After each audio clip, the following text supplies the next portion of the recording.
Well, Yonit Keidar was at that music festival on Saturday. She escaped the attack and she shared her story of survival. Every time I trace it back, I think I realized that what helped me survive is really a survival instinct, survival mode that whole time.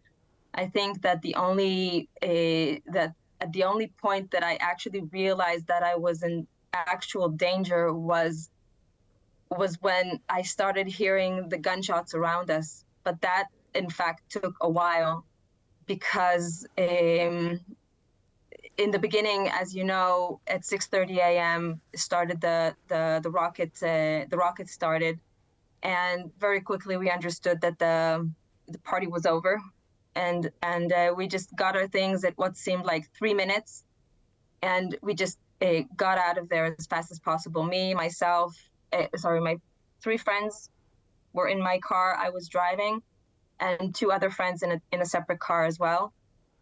And 2 others that decided to stay behind and wait until the traffic jam cleared up. You know, something that makes sense in a normal day, but this time it was a fatal decision. And we got out of there pretty quickly, and we started heading south.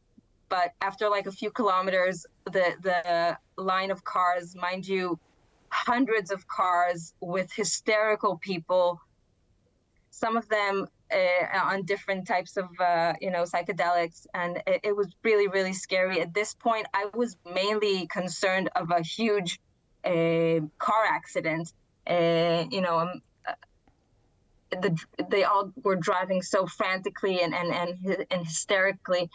Anyway, we turned around on the spot and drove north. And we went back and forth like 2 times. Each time now I know to say that the reason that the line of cars needed to stop was because they were shot at. The first cars were shot at by terrorists from each side. So we went back and forth, and we were like sheep in a cage looking for some kind of escape. At some point, I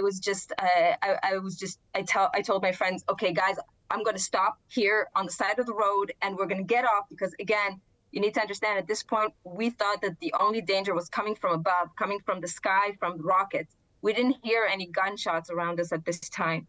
So we decided to stop the car and go down below a bridge that was part of the road and just stick it out, wait till the rockets stop. We're familiar with rockets in the Gaza Strip. We know that it happens, but this was so prolonged. It continued for hours. At the end, it was for hours.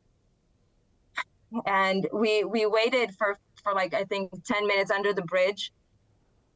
Mind you, above us, there was a traffic jam of huge amounts of cars that were just not moving. Again, later I would learn that they weren't moving in the front of the line of the line because terrorists just killed the drivers and everyone inside the cars, so they couldn't move.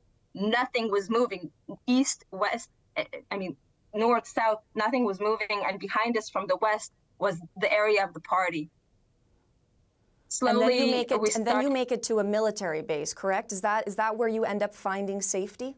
What goes through your mind once you get there? Yes, but the thing is that we went into the fields.